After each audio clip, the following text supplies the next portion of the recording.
Yo, what's up? A little bit of update, or more like a closure, I guess. So, I have been pretty busy in real life, cool and shit. So, I realized that I don't have time to do the challenges. This would regard, like getting these done, would regard me to remove a lot of my maps so that I can make it, make the chances to get these higher. Less T14, so that when I run a Dark Forest, there's a lot more likely chance that I get a Plaza. And I got a bit, I guess, slightly shafted on RNG, so I did like huge sexton blocking here in an attempt to get this last one. Stormbooks in areas are rare, at least rare, and the other one would have been the Twin maps if I had continued to go. But with the recent path of Diablo coming up and being a bit real life, I decided that there really isn't too much for me to do. Well, the grinds are definitely not gonna happen. This could have been a case, but I would have gotten two different Guardians. One here, which again I would have to remove like T15s to make my chance of getting it higher and all that, and then it could have been a bit RNG too. For example, the Hydra getting hit by the turrets, because sometimes you have to take the bullet on the turret so you don't get hit by the Hydra himself or herself. I don't know. So after I got shafted with this, I think I ended up using like maybe 30-40 yellow red sextants. Oh, speaking of using red sextants, so I used red sextants here too, so I couldn't have even removed the maps when I was attempting to get the sextants done. So I decided that I'm just gonna hop into Trading League, so I converted, and then Weasel was running maps. I don't know if he's still running maps, but like he got the Sexton mod for me, and then I just bought a 2-socket gloves. So there we got the 36 challenges done, and I got the portal. Not sure if I'm ever gonna use this, but have it nonetheless. So basically I just kind of ran out of time. I don't think it would have been quote-unquote challenging to do this. With SRS they just all insta die, and then well, this is a bit RNG. Deadly encounters, that this is not gonna happen without the Guardian or investing a lot more time. This a huge time invested again, and then this is not happening. So I just decided that I'll just focus on real life and then just get the 2 remaining things, which was 1 sextant modifier and then the ID on these done to get the the MTX. And then I want to quickly give my thoughts on this, the content integration. So if you haven't read this, I guess I'm gonna give the link in the description so you can look it up yourself.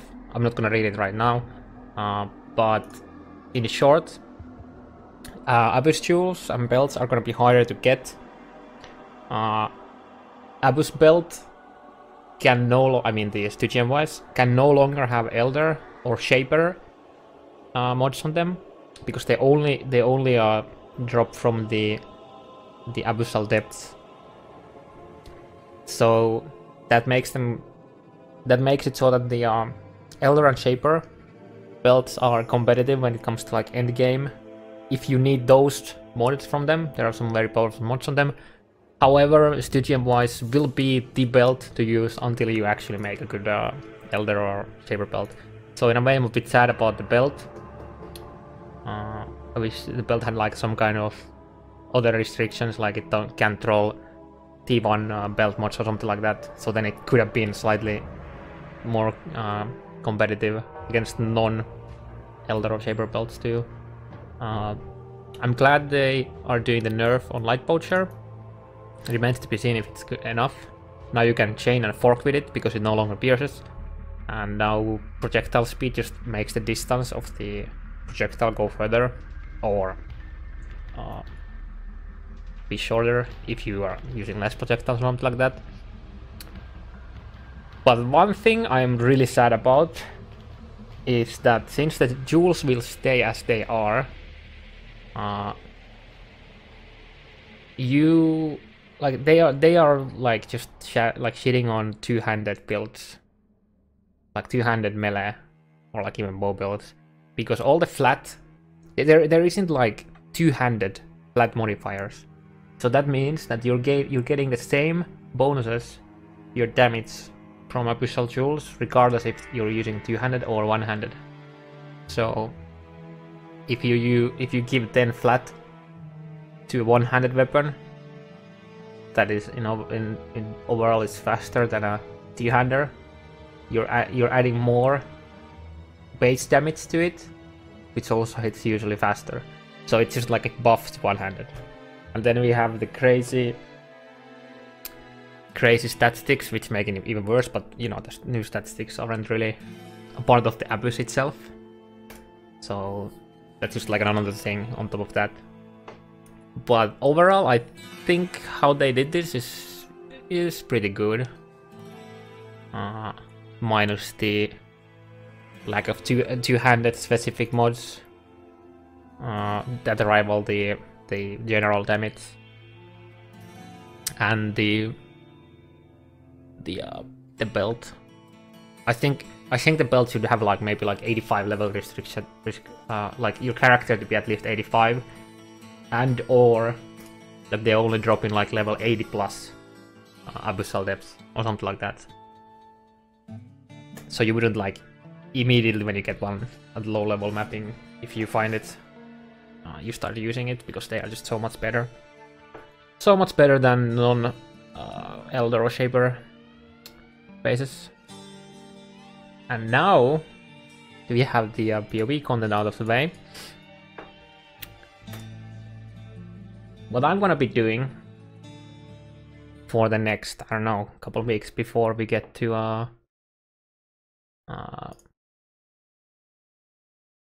new PoE league is this.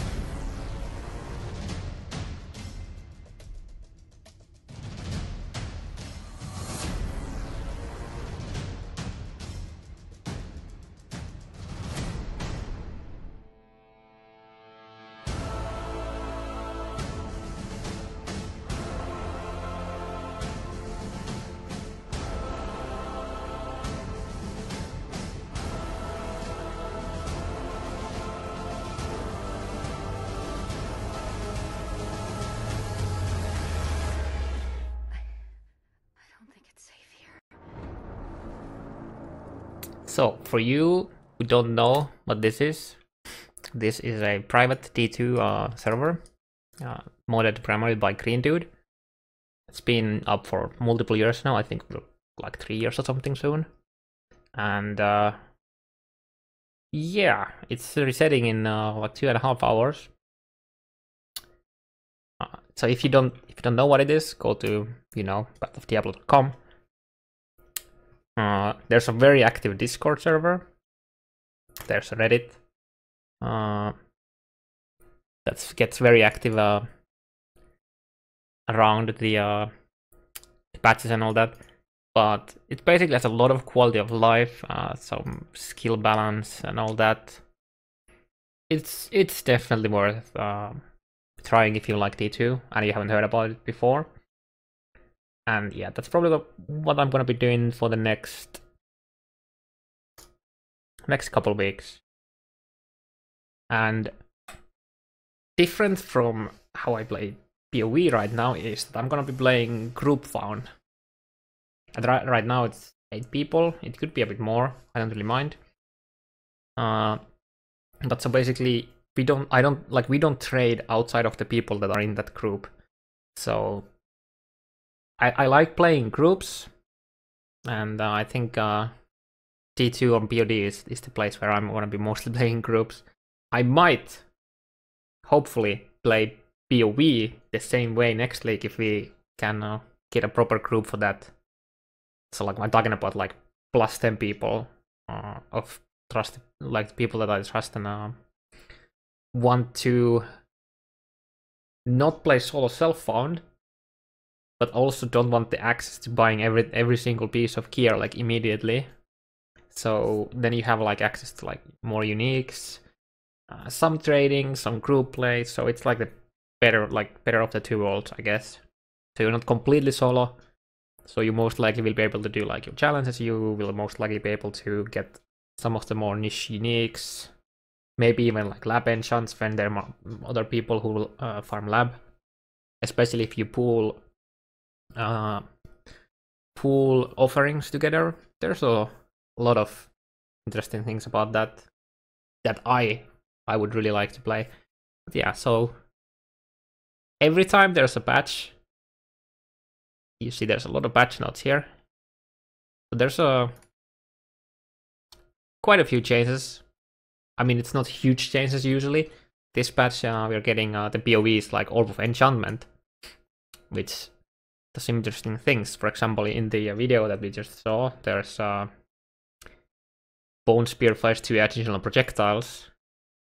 So these are like a currency item that you use on your helm, and then it can get like these. This is not the complete list, and Green Dude is planning to add more. But yeah,